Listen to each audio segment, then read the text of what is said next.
Hello everyone. आज की इस क्लास में कास्ट सिस्टम यानी कि जाति व्यवस्था से संबंधित महत्वपूर्ण प्रश्नों को कराया जाएगा। क्लास शुरू हो इससे पहले आप सभी इस वीडियो को ज़्यादा से ज़्यादा लोगों के साथ शेयर ज़रूर कर दीजिए। एक इन्फॉर्मेशन है, समाज शास्त्र से संबंधित सभी परीक्षाओं के लिए यहाँ पर प्रैक्टिस सेट एंड सोशियोलॉजी के नोट्स पीडीएफ फॉर्मेट में प्रोवाइड कराए जा रहे हैं। इसके लिए यहाँ पर एक व्हाट्सएप नंबर दिया गया है जिस पर आप मैसेज करके सारी जानकारी प्राप्त कर सकते हैं। नंबर है 790-555-3851।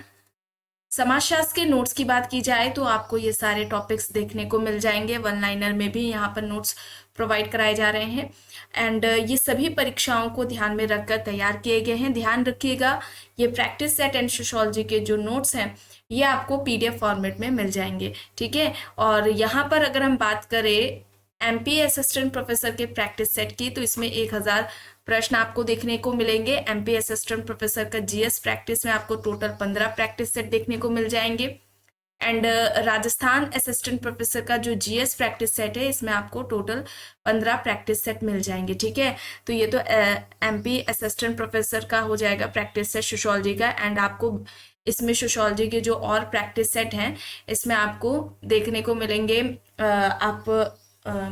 जो आपका बिहार पीजीटी है, बिहार स्टेट है एंड यूपी पीजीटी एग्जाम है, नेट के लिए एग्जाम्स है, तो इनसे जुड़े हुए सोशियोलॉजी के प्रैक्टिस सेट आपको मिल जाएंगे, ठीक है। थोड़ी ही देर में क्लास शुरू होने वाली है। आप सभी इस वीडियो को ज़्यादा से ज़्यादा लोगों के साथ शेयर जरूर कर दीजिए। देखिए यहाँ तक हो गया था, यहाँ से शुरू करना है। प्रश्न है, जाति एक ऐसी व्यवस्था है जिसके अंतर्गत एक समाज अनेक आत्मकेंद्रित एवं एक दूसरे से पूर्णतः पृथक इकाइयों में विभाजित रहता है और इन इकाइयों के बीच पारस्परिक संबंध ऊंच नीच के आधार पर सांस्कृतिक रूप से निर्धारित होते हैं। यह कथन किसका है? विकल्प में यहाँ पर S Ketkar, JH. Hutton, Harold gold, Andre बेते यहाँ पर दिया गया है। सही क्या होगा? यहाँ पर राइट आंसर क्या हो जाएगा?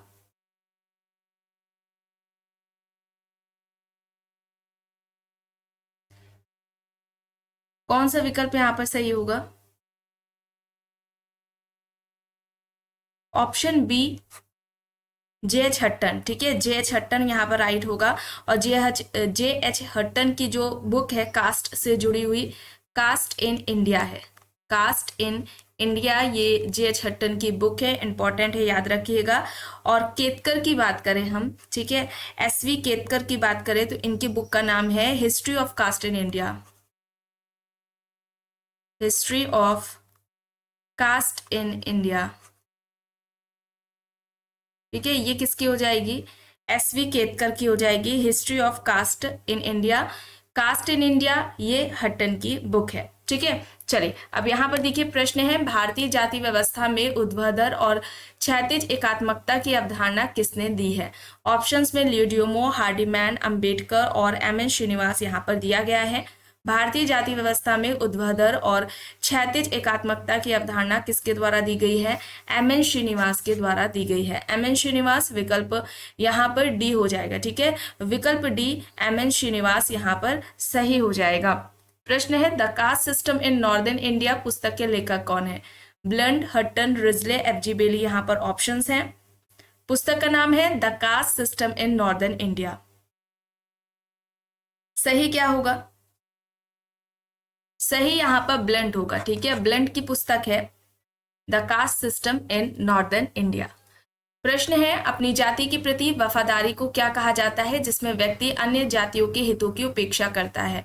विकल्प में जातिवाद, संप्रदायवाद, भाषावाद, नृजातिवाद यहाँ पर दिया गया है। अपनी जाति के प्रति अपनी जाति के प्रति वफादारी को क्या कहा जाएगा जिसमें व्यक्ति अन्य जातियों के हितों की उपेक्षा करता है? तो उसे हम क्या कहेंगे? जातिवाद कहेंगे, ठीक है, जातिवाद कहेंगे। ऑप्शन ए हो जाएगा सही।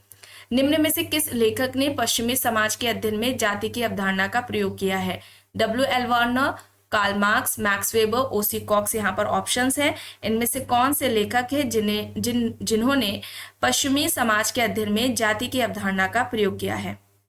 तो यहाँ पर क्या होगा? W.L. वार्नर होगा, ठीक है, W.L. वार्नर होगा। ऑप्शन ए यहाँ पर सही हो जाएगा, W.L. वार्नर यहाँ पर राइट है।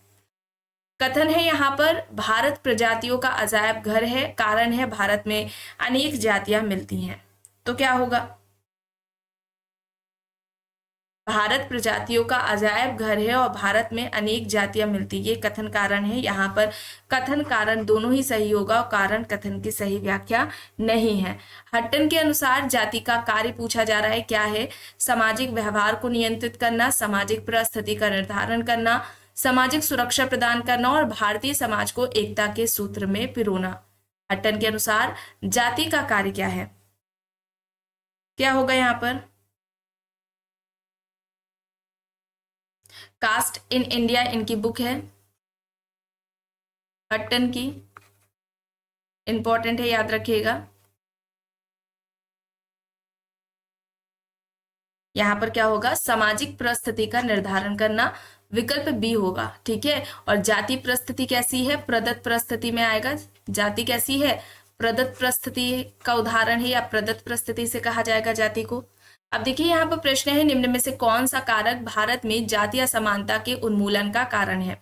विवाह बंधन, निरक्षरता तथा रूढ़िवाद, शिक्षा, जाति प्रतिष्ठा की भावना। इनमें से पूछा जा रहा है कौन सा एक कारक है जो भारत में जातीय असमानता के उन्मूलन का कारण है।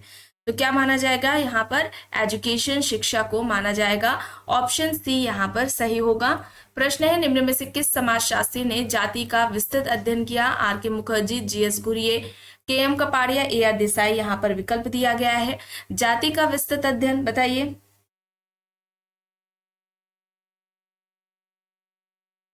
बताया गया है आपको क्लास में कई बार।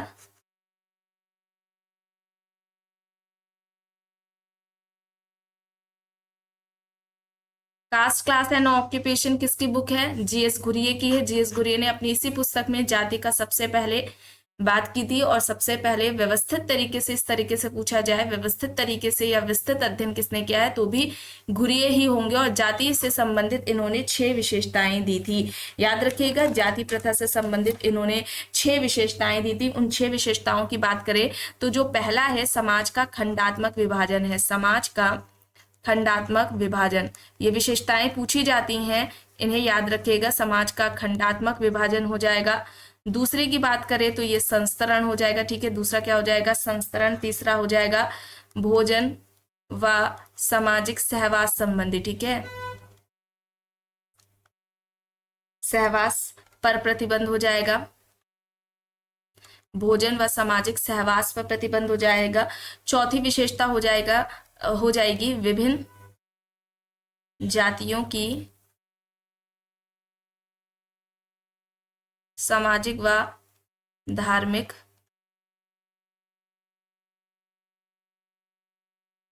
निर्योग्यताएं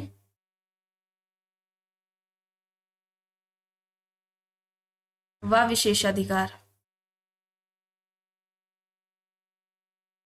पांचवी हो जाएगी पेशों के अप्रतिबंधित, यानी पेशों मतलब व्यवसाय, पेशों के अप्रतिबंधित चुनाव का अभाव।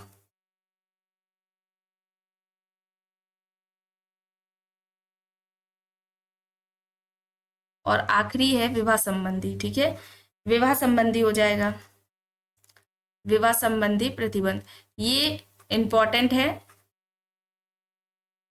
आपको 6 की 6 ये जो विशेषताएं हैं जाति से संबंधित जो घुरिये ने बताई ये याद होनी चाहिए। जैसे कि समाज का खंडात्मक विभाजन, संस्तरण, भोजन व सामाजिक सहवास पर प्रतिबंध, विभिन्न जातियों की सामाजिक व धार्मिक निर्योग्यताएं व विशेषाधिकार, पेशों के अप्रतिबंधित चुनाव का अभाव और विवाह संबंधी प्रतिबंध। ठीक है, ये 6 विशेषताएं आपको याद होनी चाहिए। इन विशेषताओं से संबंधित प्रश्न पूछा जाता है। अब यहाँ पर प्रश्न है, होकार्ट तथा सेनाट ने जाति की उत्पत्ति के किस सिद्धांत से संबंधित है? या होकार्ट एंड सेनाट ने जाति की उत्पत्ति का कौन सा सिद्धांत दिया है? विकल्प में यहाँ पर सिद्धांत में सांस्कृतिक सिद्धांत है, धार्मिक है, राजनीतिक और व्यवसायिक सिद्धांत दिया गया है। बताइए सही क्या होगा? सही यहाँ पर क्या होगा? धार्मिक सिद्धांत होगा। ठीक है, जाति उत्पत्ति का धार्मिक सिद्धांत होकार्ट एंड सेनाट के द्वारा दिया गया है। अगर हम बात करें राजनीतिक सिद्धांत की, तो राजनीतिक सिद्धांत अबे डुबाई द्वारा दिया गया है। अबे डुबाई ने जाति उत्पत्ति का राजनीतिक सिद्धांत दिया है। व्यावसायिक सिद्धांत की बात करें तो व्यावसायिक सिद्धांत नेस्फील्ड के द्वारा दिया गया है। ठीक है, व्यावसायिक सिद्धांत नेस्फील्ड ने दिया, ये याद रखिएगा। जाति उत्पत्ति का प्रजातीय सिद्धांत, ठीक है, जाति उत्पत्ति का प्रजातीय सिद्धांत अगर पूछा जाए तो प्रजातीय सिद्धांत भी इंपॉर्टेंट है, कई बार परीक्षाओं में पूछा जाता है। रिजले का नाम आपने सुना होगा, लेकिन रिजले के अलावा और भी नाम है जिन्होंने ये प्रजाति सिद्धांत से संबंधित है, जिसमें घुरिये का नाम आ जाएगा, मजूमदार का नाम आ जाएगा। तो आपको ये भी नाम याद रखने हो सकते हैं विकल्प में रिजले ना होकर घुरिये मजूमदार में से कोई हो, तो ये हो जाएगा इनका। ठीक है, तो इसे याद रखिएगा। एक जाति उत्पत्ति का उद्विकासीय सिद्धांत है। ठीक है, उद्विकासीय सिद्धांत जाति उत्पत्ति का है, वो दिया गया है इबेटसन के द्वारा। ठीक है, इबेटसन ने दिया है जाति उत्पत्ति का उद्विकासीय सिद्धांत। प्रजाति सिद्धांत रिजले घुरिये मजूमदार से संबंधित हो जाएंगे। व्यावसायिक सिद्धांत नेस्फील्ड का है और जाति उत्पत्ति का राजनीतिक सिद्धांत अबे डुबाई द्वारा दिया गया है। विकल्प यहाँ पर बी होगा सही। प्रश्न है जाति का प्रजाति सिद्धांत, देखिए अभी पूछा गया, ऑप्शंस में है D N Majumdar, Ghurye, Risley, Hutton. तो यहाँ पर प्रजाति सिद्धांत जाति का पूछा जा रहा है। ठीक है, तो सबसे जो सर्व प्रमुख थे उसमें नाम किसका आ जाएगा, रिजले का आ जाएगा। ठीक है, रिजले का आ जाएगा, ये याद रखिएगा। ऑप्शन सी यहाँ पर सही हो जाएगा। प्रश्न है किसने कहा है कि व्यवसाय और केवल व्यवसाय ही जाति प्रथा की उत्पत्ति के लिए उत्तरदायी है। नेस्फील्ड, रिजले, घुरिये, होकार्ट यहाँ पर ऑप्शंस दिए गए हैं। व्यवसाय और केवल व्यवसाय ही जाति प्रथा की उत्पत्ति के लिए उत्तरदायी है, ये किसका कहना है? तो यहाँ पर क्या होगा, नेस्फील्ड होगा। ठीक है, नेस्फील्ड होगा, ऑप्शन ए यहाँ पर राइट आंसर हो जाएगा। निम्न में से कौन सा सिद्धांत जाति की उत्पत्ति से संबंधित नहीं है? परंपरागत सिद्धांत, व्यवसायिक सिद्धांत, उद्विकासीय सिद्धांत, उद्दीपन प्रक्रिया का सिद्धांत। निम्न में से कौन सा सिद्धांत जाति की उत्पत्ति से संबंधित नहीं है, यह प्रश्न पूछा जा रहा है।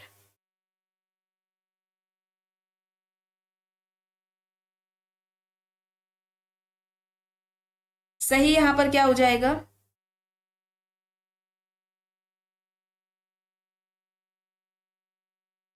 उद्दीपन प्रक्रिया का सिद्धांत, ये यहां पर हो जाएगा। ठीक है, व्यवसायिक सिद्धांत नेस्फील्ड का है, व्यवसायिक सिद्धांत नेस्फील्ड ने दिया है।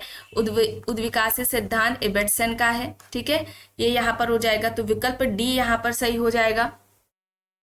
मैसूर की ओकालिंगा जाति का अध्ययन किसके लिए प्रसिद्ध है? निम्न जाति, उच्च जाति, प्रभुत्व जाति और अछूत जाति दिया गया है। और एक इस तरीके से भी प्रश्न पूछा जाता है, कास्ट सिस्टम से जुड़ा हुआ नहीं है। विवाह एक धार्मिक क्रिया है ना, इस तरह धार्मिक संस्कार है, सॉरी, विवाह एक धार्मिक संस्कार है। उसमें कपाड़िया भी होते हैं, कपाड़िया तो है मेन। इसके अलावा आयोग ने हमने परीक्षाओं में देखा होगा PYQ में, तो उसमें PH प्रभु और KM कपाड़िया दोनों ही विकल्प देखने को मिलेंगे। जब दोनों ही आपको ऑप्शंस देखने को मिले तो ठीक है, ऐसी स्थिति में आपको KM कपाड़िया को लगाना है। ठीक है, KM कपाड़िया को लगाना है। और अगर आपको ऑप्शन में KM कपाड़िया नहीं है तो वहां पर जो PH प्रभु है, ठीक है, उनको लगाना पड़ेगा। ठीक है, तो ये दोनों उनकी द्वारा बात कही गई है। जैसे अभी आपको यहाँ पर प्रजाति सिद्धांत का बताया गया, सर्व प्रमुख रिजले हैं और घुरिये मजूमदार भी माने जाते हैं। ठीक है, हो सकता है इन्होंने समर्थन किया हो जाति उत्पत्ति का प्रजाति सिद्धांत, इस वजह से इनके साथ इनका नाम जुड़ जाता है। लेकिन अगर तीनों तो वैसे मुश्किल है, नहीं होगा साथ में, अगर होगा तो आपको रिजले ही टिक करना होगा। अगर नहीं होगा रिजले के अलावा तो आप घुरिये मजूमदार में आपको जो देखने को मिलेगा आप उसे टिक करिएंगे। ठीक है, चलिए अब यहाँ पर देखिए, मैसूर की ओकालिंगा जाति का अध्ययन किसके लिए प्रसिद्ध है? निम्न जाति, उच्च जाति, प्रभुत्व जाति या फिर अछूत जाति। तो यहाँ पर मैसूर की ओकालिंगा जाति का अध्ययन किसके लिए प्रसिद्ध है? प्रभुत्व जाति के लिए प्रसिद्ध है। और प्रभुत्व जाति की अवधारणा MN श्रीनिवास ने दी थी। प्रभुत्व जाति की अवधारणा किसके द्वारा दी गई है? MN श्रीनिवास के द्वारा दी गई है। प्रभुत्व या हम कहें प्रभावी जाति या प्रभु जाति के जो लक्षण है या हम कहें विशेषताएं कहें तो तीन प्रमुख हैं। उसमें से अगर हम पहली की बात करें, जनसंख्यात्मक शक्ति की बात की गई है, यानी कि वह जाति संख्या में ज्यादा होनी चाहिए।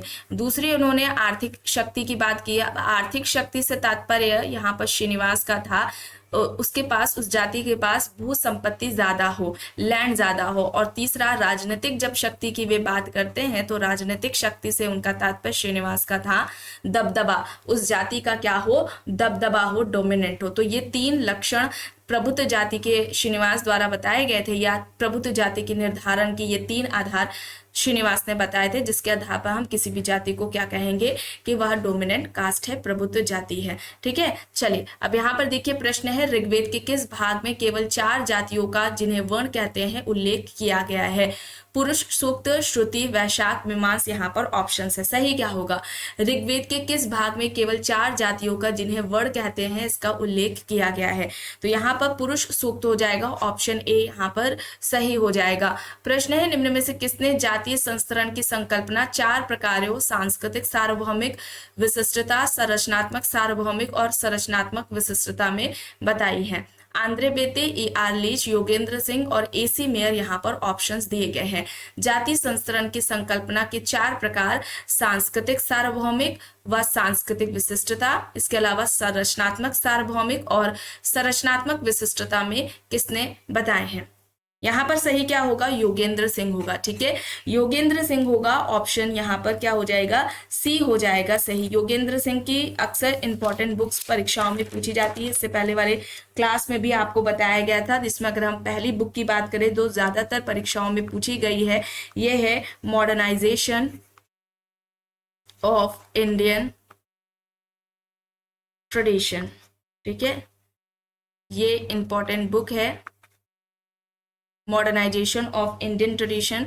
इसके अलावा social change in India, social change in India ये हो जाएगी। और इसके अलावा एक इनकी बुक है social stratification and change in India.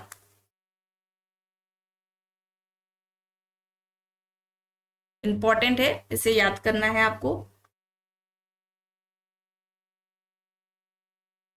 ठीक है, social stratification and change in India ये हो जाएगी। और कल्चर, ठीक है, culture change in India, culture change in India ये हो जाएगी। तो ये कुछ इंपॉर्टेंट बुक्स बताई गई हैं आपको योगेंद्र सिंह की, इन्हें आपको याद रखना है। अब यहाँ पर देखिए, जाति आधार पर स्त्रीकरण है, प्रदत्त, अर्जित, मुक्त या फिर ना तो मुक्त ना ही समृद्ध। तो जाति का आधार क्या है? यहाँ पर क्या होगा? प्रदत्त। ठीक है, प्रदत्त होगा, ये प्रदत्त परिस्थिति के अंतर्गत आएगा जाति। प्रश्न है, वह उपागम जो विभिन्न जातियों के लोगों की अधीनता की दशाओं के माध्यम से समाज को समझता है कहलाता है? ऑप्शंस में यहाँ पर भारतीय विद्या उपागम, सभ्यतागत उपागम, उपाश्रितता उपागम, संघर्षवादी उपागम दिया गया है। वह उपागम जो विभिन्न जातियों के लोगों की अधीनता की दशाओं के माध्यम से समाज को समझता है, उसको हम क्या कहेंगे? उपाश्रिता उपागम कहेंगे। यहाँ पर ऑप्शन सी होगा सही। प्रश्न है, डैश यानी कि इनमें से किसे कौन सा है जो जाति प्रथा का मूलभूत अभिलक्षण है? जाति प्रथा का मूलभूत लक्षण इनमें से कौन है? समानता, पदानुक्रम, समान परिस्थिति या फिर खुलापन? लक्षण पूछा जा रहा है, तो यहाँ पर क्या होगा? पदानुक्रम होगा। ठीक है, यहाँ पर समानता हमें देखने को नहीं मिलती है, असमानता देखने को मिलती है। ठीक है, खुलापन तो होता ही नहीं है, बंद होती है जाति व्यवस्था। प्रश्न है, जाति व्यवस्था में गतिशीलता में संस्कृतिकरण एवं पश्चिमीकरण की प्रक्रियाओं द्वारा सदैव संभव है या तर्क किसका है? घुरिये, श्रीनिवास, योगेंद्र सिंह, दीपांकर गुप्ता। यहाँ पर ऑप्शन है, जाति व्यवस्था में गतिशीलता संस्कृतिकरण पश्चिमीकरण की प्रक्रियाओं के द्वारा सदैव संभव है, ये किसका कहना है? घुरिये, श्रीनिवास, योगेंद्र सिंह, दीपांकर गुप्ता यहाँ पर विकल्प है, यहाँ पर सही होगा श्रीनिवास। ठीक है, श्रीनिवास होगा। संस्कृतिकरण पश्चिमीकरण ये श्रीनिवास के द्वारा ही अवधारणाएं दी गई हैं। प्रश्न है, एम एन श्रीनिवास ने जाति और धर्म के अध्ययन में से किस पहलू पर जोर दिया है? सैद्धांतिक, अवधारणात्मक, संरचनात्मक, प्रकार्यात्मक, संघर्ष, सहयोग, परंपरा, आधुनिकता यहाँ पर दिए गए हैं। एम एन श्रीनिवास ने जाति और धर्म का जो अध्ययन किया था, किस पर्सपेक्टिव को ध्यान में रखकर किया या किस परिप्रेक्ष्य का प्रयोग करके किया है, इस तरीके से पूछा जाता है। तो संरचनात्मक प्रकार्यात्मक परिप्रेक्ष्य होगा, विकल्प बी यहाँ पर सही हो जाएगा। प्रश्न है, एम.एन. श्रीनिवास ने निम्नांकित में से किस अवधारणा में सामाजिक एवं सांस्कृतिक परिवर्तन की प्रक्रिया के रूप में जाति गतिशीलता की व्याख्या की है? यहाँ पर अवधारणाएं इनकी दी गई हैं, संस्कृतिकरण, लौकिकीकरण यानी धर्मनिरपेक्षीकरण की बात हो रही है, पश्चिमीकरण और आधुनिकीकरण। तो श्रीनिवास ने इनमें से किस अवधारणा में सामाजिक एवं सांस्कृतिक परिवर्तन की प्रक्रिया के रूप में जाति गतिशीलता की बात की है? तो यहाँ पर सही होगा संस्कृतिकरण। ठीक है, संस्कृतिकरण हो जाएगा, ये इनका कॉन्सेप्ट है। संस्कृतिकरण में क्या होता है, कैसी प्रक्रिया है, तो इसमें कोई निम्न हिंदू जाति या जनजाति किसी उच्च या द्विज जाति की रीति रिवाज, उनकी जीवन शैलियों का अनुकरण करती है और यह अनुकरण कई पीढ़ियों तक करती है ताकि उनका जाति पदक्रम में जो स्थान है यह पहले से बेहतर हो सके। यही संस्कृतिकरण की अवधारणा है। ठीक है, और पद में परिवर्तन है ये। ठीक है, याद रखिएगा, संरचनात्मक परिवर्तन नहीं है। संस्कृतिकरण संरचनात्मक परिवर्तन नहीं है, ये क्या है, पद में परिवर्तन है। ठीक है, पद में परिवर्तन है, पद में परिवर्तन हो जाएगा। ठीक है, चलिए अब यहाँ पर देखिए प्रश्न है, जाति प्रणाली के अंतर्गत गतिशीलता के विश्लेषण करने के लिए निम्न में से किसने संदर्भ समूह सिद्धांत का प्रयोग किया था? एम.एस. राव, जी.एस. घुरिये, श्रीनिवास और योगेंद्र सिंह यहाँ पर ऑप्शंस हैं। जाति प्रणाली के अंतर्गत गतिशीलता के विश्लेषण करने के लिए इनमें से किसने संदर्भ समूह सिद्धांत का प्रयोग किया है? तो यहाँ पर सही क्या होगा, श्रीनिवास होगा, एम.एन. श्रीनिवास। ठीक है, ऑप्शन सी यहाँ पर सही हो जाएगा। प्रश्न है, निम्न में से किस समाजशास्त्री ने जाति के बदलते प्रतिमान पर टिप्पणी की कि परिवर्तन व्यवहार में हुआ है, वैचारिकी में नहीं हुआ है? ऑप्शंस में कपाड़िया हैं, ए.आर. देसाई हैं, टी.बी. बोटोमोर और एस.सी. दुबे यहाँ पर दिए गए हैं। जाति के बदलते प्रतिमान पर टिप्पणी की और कहा कि परिवार व्यवहार में हुआ, जो परिवर्तन है वो व्यवहार में हुआ है, वैचारिकी में नहीं हुआ है। किसके द्वारा बात कही गई है? एस.सी. दुबे के द्वारा। ठीक है, एस.सी. दुबे के द्वारा ये बात कही गई है। ऑप्शन यहाँ पर क्या हो जाएगा, डी हो जाएगा सही। प्रश्न है, भारत में राजनीति को जाति प्रतिछाया मानने वाले समाजशास्त्री पूछे जा रहे हैं, कौन है? भारत में राजनीति को जाति प्रतिछाया मानने वाले समाजशास्त्री कौन है? एम.एन. श्रीनिवास, ए.आर. देसाई, घुरिये, राधा कमल मुखर्जी यहाँ पर विकल्प दिए गए हैं। भारत में राजनीति को जाति प्रतिछाया कहने वाले या मानने वाले समाजशास्त्री कौन है? ए.आर. देसाई। ठीक है, ए.आर. देसाई होंगे, ऑप्शन यहाँ पर बी हो जाएगा सही। प्रश्न है, किसका विचार है कि दलित जातियां एवं जनजातियां भारतीय सामाजिक व्यवस्था की श्रृंखला में निर्बलतम कड़ी हैं? ए.आर. देसाई, घुरिये, सुरजीत सिन्हा, एन.के. बोस यहाँ पर ऑप्शंस हैं। दलित जातियां और जनजातियां भारतीय सामाजिक व्यवस्था की श्रृंखला में निर्बलतम कड़ी है, किसका कहना है? निर्मल कुमार बोस का। एन.के. बोस का कहना है, यहाँ पर डी होगा सही। प्रश्न है, यह भ्रांत धारणा है कि मैदानी जातियां और जनजातियां शोषक एवं शोषित उपवर्गों में विभाजित हैं, यह तर्क किसका है? KS. Singh, Andre बेते, NK. Bose, DN. Majumdar यहाँ पर विकल्प हैं। यह भ्रांत धारणा है कि मैदानी जातियां और जनजातियां शोषक एवं शोषित उपवर्गों में विभाजित है, इसका कहना है एन.के. बोस का। एन.के. बोस, ऑप्शन सी होगा यहाँ पर। यह किसका कथन है कि जाति अस्पृश्यता हिंदुओं को समुदाय जाति के रूप में कार्य करने नहीं देते हैं? David Hardiman, Louis Dumont, B R. Ambedkar और एम.एन. श्रीनिवास यहाँ पर ऑप्शंस हैं। सही यहाँ पर बी.आर. अम्बेडकर होगा। ठीक है, बी.आर. अम्बेडकर होगा, विकल्प सी यहाँ पर सही हो जाएगा। और अम्बेडकर ने कहा था कि जाति व्यवस्था को खत्म करने के लिए ज्यादा से ज्यादा अंतर जाति विवाह करने की बात की थी। प्रश्न है, जाति मतलब कि अंतर जाति विवाह ज्यादा से ज्यादा होंगे तभी हम जो जाति व्यवस्था है उसको हम खत्म कर सकते हैं। अब देखिए यहाँ पर प्रश्न है, जाति, वर्ग और शक्ति विस्तृत अर्थों में सामाजिक संस्तरण के अलग अलग रूप हैं, यह तर्क है। ऑप्शंस में आंद्रे बेते, घुरिये, एस.पी. नागेंद्र और एफ.जी. बेरी यहाँ पर विकल्प हैं। जातीय, वर्ग और शक्ति विस्तृत अर्थों में सामाजिक संस्तरण के अलग अलग रूप हैं, यह तर्क किसका है? किसका है? आंद्रे बेते का है। कास्ट, क्लास एंड पावर, याद आ रहा है? ये सामाजिक स्थिरीकरण के 3 आधार थे, जाति, वर्ग, शक्ति, caste, class and power. Caste, class and power के नाम से इनकी बुक 1958 में आती है आंद्रे बेते की। आखिरी प्रश्न है यहाँ पर, यह किसका कहना है कि भारत की सभी जातियां परिवर्तन के दौर से गुजर रही हैं। विकल्प में रॉबर्ट रेडफील्ड, के.एस. सिंह, मैककिनमेड और आंद्रे बेते यहाँ पर दिया गया है। भारत की सभी जातियां परिवर्तन के दौर से गुजर रही हैं, या किसका कहना है? यहाँ पर सही विकल्प होगा आंद्रे बेते। तो आज के इस क्लास में बस इतना ही। आई होप ये आपको पसंद आई होगी। अगर पसंद आई है तो प्लीज़ लाइक करिएगा, कमेंट करके ज़रूर बताइएगा। चैनल पर अगर आप नए हैं तो चैनल को भी ज़रूर सब्सक्राइब कर लीजिएगा एंड इस वीडियो को जितना हो सके ज़्यादा से ज़्यादा लोगों के साथ शेयर भी ज़रूर करिएगा।